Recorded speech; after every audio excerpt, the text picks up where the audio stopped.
જંગલમાં શિકાર કરીને પેટ પાળતો વ્યક્તિ આજે 56 ભોગ સુધી વ્યંજનો સુધી પહોંચ્યો છે.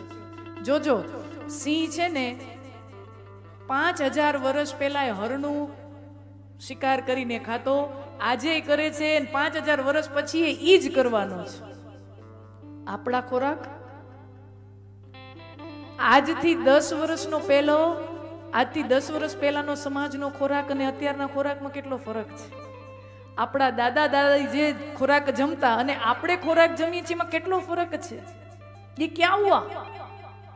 पीढ़ी दर पीढ़ी विकास होते गया कि ये भी हो सकता है, आमे થાય, ચોખાના ખાલી ભાત થાય ને, ઈડલીએ થાય, ઢોસાય થાય.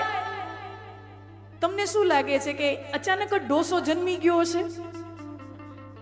ઘઉંની જે રોટલી છે ને, ઘઉંની જે રોટલી સાદી જે આપણે રોજ જમીએ છીએ, એ ભૂલી જઈએ છીએ કે ઘઉંની રોટલીમાં કોક માણાએ ક્રાંતિ કરી હશે એક જમાનામાં કે હા, ખેતરમાં ઘઉંનો પાક થયો, સીધે સીધું એને જ્ઞાન નહીં આવી ગયું કે આની રોટલી પકાવાય, આનો આમ લોટ દળાય, આનો લોટ આમ પીસો, પછી એનો લોટ થાય, પછી એને લોટ ગૂંથો અને પછી એને વણો, પછી શેકાય. આમાંય સેંકડો વર્ષો નીકળી ગયા હોય. આખી એક રોટલી બનાવવાની પ્રક્રિયા સુધી પહોંચતા, ઘઉંથી રોટલી સુધી પહોંચવાય સેંકડો વર્ષ વયા ગયા હોય. અમથું કોક માણસને સીધું ચમત્કાર થયો હોય કે હા, ઘઉં છે તો આની રોટલી થાય. ऐसा नहीं होता है.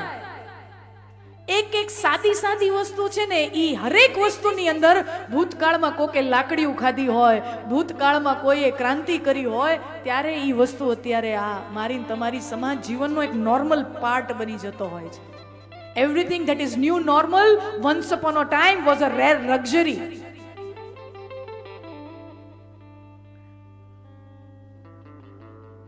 જો જેમ થતું હોય એમ જ થતું રહેતું હોવું જોઈએ. તો એક સમયે ગુલામી પ્રથા એ પ્રથા હતી, તો આજે શું માણસ ગુલામની જેમ, પશુની જેમ વેચાતો હોય, તો આજે અમુક સેંકડો વર્ષ ચાલ્યો તો શું હજી ચાલવું જોઈએ? સતી પ્રથા એક સમયમાં કાયદો હતો, તો શું અમુક સેંકડો વર્ષ કોઈ કાયદો ચાલ્યો, उसका मतलब ये है कि वो सत्य हो जाता है, अभी तक चलना ही चाहिए. और कोई इंसान ऐसा है कि ना आ खोटું થાય છે, બંધ થવું જોઈએ, तो वो क्या गलत हो गया? उसने समाज को सिखाया ऐसा नहीं, ऐसा करना चाहिए, ये अमानवीय है, ये अमानवीय है, ऐसा नहीं होना चाहिए. समाज मारा वाला स्वजनो आम ज करता करता करता विकास पामतो रहे છે. નદી છે ને, નદી ઈ વહેતી રહે ને, એટલે નદી સ્વચ્છ રહે છે, નિર્મળ રહે છે. અને પાણી બંધિયાર થઈ જાય ને, બંધિયાર પાણી, એમાં વાસ આવે, એમાં વેલ જામી જાય, વાસ આવે, એમાં મચ્છર થઈ જાય. અને નદીનું પાણી નિર્મળ શું કામ રહે છે? કારણ કે એ વહેતું રહે છે. એમ સમાજ પણ નદી જેવો છે. સમાજ પણ વહેતો નિરંતર પ્રગતિ કરે તો એ સમાજ નદી સમાન બને.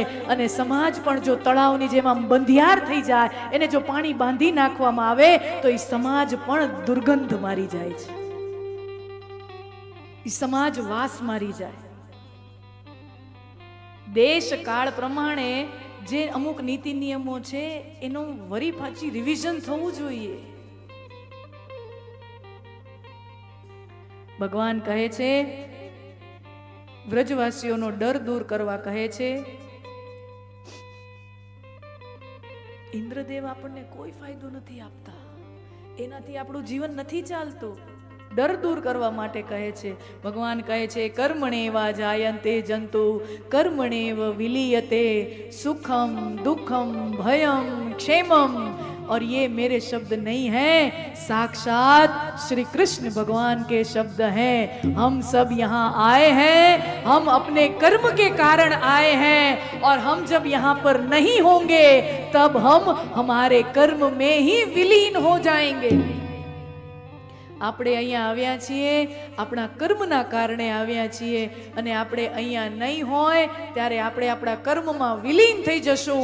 અને આવવા અને ગયા વચ્ચેનો જે સમય છે, જેને હું ને તમે જીવન કહીએ છીએ, એ જીવનમાં સુખમ દુઃખમ ભયમ ક્ષેમમ, આ ચાર વસ્તુ જે છે, સુખ દુઃખ, ભય અને ક્ષેમ એટલે કલ્યાણ. સુખ, દુઃખ, ભય અને ક્ષેમ આ માત્ર ને માત્ર આપણા કર્મો ઉપર નિર્ધાર રાખે છે, બીજા કોઈ ઉપર એનો આધાર નથી. આ ભગવાન સ્વયં કહે છે કે આપણા કર્મ જો યોગ્ય હોય તો દુનિયામાં કોઈની તાકાત નથી કે આપણને દુખી કરી શકે, અને આપણા કર્મ જો યોગ્ય ન હોય તો દુનિયામાં કોઈની તાકાત નથી આપણને સુખી કરી શકે. ये स्वयं भगवान के शब्द हैं. कर्मणेवा जायन्ते जंतु कर्मणेव विलीयते. અને છતાંય તમારે જો પૂજા કરવી હોય, ભગવાન આગળ કહે છે, છતાંય તમારે પૂજા જો કરવી હોય તો ઇન્દ્રની ડરી ડરીને પૂજા ન કરો. તમારે પૂજા કરવી જ હોય તો તમે ગોવર્ધન પર્વતની પૂજા કરો. કારણ કે આપણે બધા ગોવાળિયાઓ છીએ. ભગવાન કારણ આપે છે, આપણે બધા ગોવાળિયાઓ છીએ. આપણા મુખ્ય બે વ્યવસાય છે, ખેતી અને પશુપાલન. આપણે ગોવાળિયાઓ, આપણા બે વ્યવસાય કહેવાય, ખેતી અને પશુપાલન. આપણા મોટા ભાગના ખેતરો ક્યાં છે તો કે ગિરી પર્વતની તળેટીની આજુબાજુના વિસ્તારમાં. અને આપણા મોટા ભાગની ગાયો ચરવા માટે ક્યાં જાય તો કે ગિરી પ્રદેશના જંગલોમાં, વનમાં આપણી ગાયો ચરવા માટે જાય. તો એનો મતલબ તો એમ થયો ને કે આપણા ઘરમાં આવતી સંપત્તિનો એક એક ગણ આ ગોવર્ધન નાથને આભારી છે, આ ગોવર્ધન પર્વતને આભારી છે. આપણે પૂજા કરવી હોય તો આપણે ગોવર્ધન પર્વતની પૂજા કરવી જોઈએ. પણ કનૈયા, તું કેસ તો ખરો, પણ અમને ગોવર્ધનની પૂજા કરતા ન આવડે. કાંઈ વાંધો નહીં, તમે પૂજાની સામગ્રીઓ લઈ આવો. ગોવર્ધન પર્વતની પૂજા હું તમને શીખવાડીશ.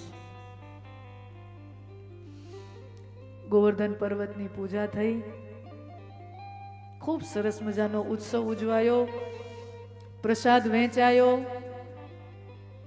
અને પ્રસાદ વહેંચાતો હોય એટલે નારદજી નારાયણ નારાયણ કરતા પહોંચી જાય.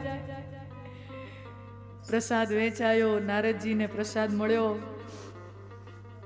નારદજી જેવા મહાપુરુષને પ્રસાદ મળે તો એ એકલા ન લે ને, એ વહેંચતા જાય. તો વહેંચતા વહેંચતા સ્વર્ગપુરીમાં પહોંચ્યા અને ઇન્દ્રદેવને પ્રસાદ આપ્યો કે ઇન્દ્રદેવ આ પ્રસાદ લ્યો. ઇન્દ્રદેવે પ્રસાદ જમ્યો, બહુ સ્વાદિષ્ટ હતો. બાપજી, પ્રસાદ બહુ સ્વાદવાળો છે, આ શેનો પ્રસાદ છે? તો કે આ વ્રજમાં તારું નાક કપાણું ને એનો પ્રસાદ છે, લેખા. ગોકુળમાં તારું નાક કપાણું, વ્રજમાં તારું નાક કપાણું, આ એનો પ્રસાદ છે. ઇન્દ્રદેવને ખબર પડી કે ગોકુળવાસીઓએ, વ્રજવાસીઓએ મારો યજ્ઞ બંધ કર્યો છે. ઇન્દ્રદેવ ક્રોધિત થયા અને વરુણદેવ, વાયુદેવને આજ્ઞા કરી. ક્ષિતિજોમાં વાદળાઓ મંડાયા અને ઘનઘોર વાદળાઓ વીજળીના ચમકારા સાથે મુશળધાર વરસાદની શરૂઆત થઈ. દિવાળી પછીનો સમય છે, આ કમોસમી વરસાદ છે. ઇન્દ્રદેવ કુપિત થયા. બધા ગોપીઓ, ગોવાળિયાઓ ભગવાન પાસે ગયા. કનૈયા, તું કહેતો તો ગોવર્ધનની પૂજા કરીએ, ઇન્દ્રની પૂજા બંધ કરીએ. હવે આ ઇન્દ્રદેવ ક્રોધિત થયા, હવે કોણ બચાવશે? અને ત્યારે ભગવાન એમ નથી કહેતા કે હું બચાવીશ. ભગવાન શું કહે? આપણો આ ગોવર્ધન નાથ આપણને બચાવશે. અને ભગવાન કીધું, આવો બધા વ્રજવાસીઓ, ગોકુળવાસીઓ, તમે ગિરી તળેટીએ પહોંચો. ભગવાન ગયા, ગિરી તળેટીએ પહોંચ્યા અને ટચલી આંગળીએ ભગવાને ગોવર્ધન પર્વત ઉચક્યો અને બધાએ વ્રજવાસીને કહ્યું, આપ સર્વે આવો. ગોવર્ધન નાથ છત્ર ધારણ કરીને ઊભા છે, આપ સર્વે આવો. સૌ ગોપી, ગોવાળિયાઓ, વ્રજવાસીઓ, ગાયો બધાય ગોવર્ધન પર્વતની છત્ર નીચે વરસાદ સામે રક્ષા પામી રહ્યા છે. એક દિવસ ગયો, બીજો દિવસ ગયો, ત્રીજો દિવસ ગયો. મુશળધાર વરસાદ વીજળીના ગડગડાટ સાથે નિરંતર નિરંતર વરસ્યા રાખે અને અંદર જુઓ તો પાણીનું એક ટીપુંય ન આવે. બધા વ્રજવાસીઓ સમજી ગયા, આપણી રક્ષા આપણો કનૈયો કરી રહ્યો છે. આ કનૈયો આપણી રક્ષા કરી રહ્યો છે. અને બધા ગોવાળિયાઓ કે કનૈયા, તું આમ 5 દિવસ થયા, 6 દિવસ થયા, એકલા ટચલી આંગળીએ આ પર્વત ઊંચકીને ઊભો છે, થાકી ગયો હોઈશ, થોડીક વાર તારે વિસામો ખાવો હોય, અમે અમારા લાકડીના ટેકા ખોસીએ છીએ, તમારે તું હાથ લઈ લે. ભગવાન કે તમારા લાકડીના ટેકા આમાં કાંઈ કામ ન કરે.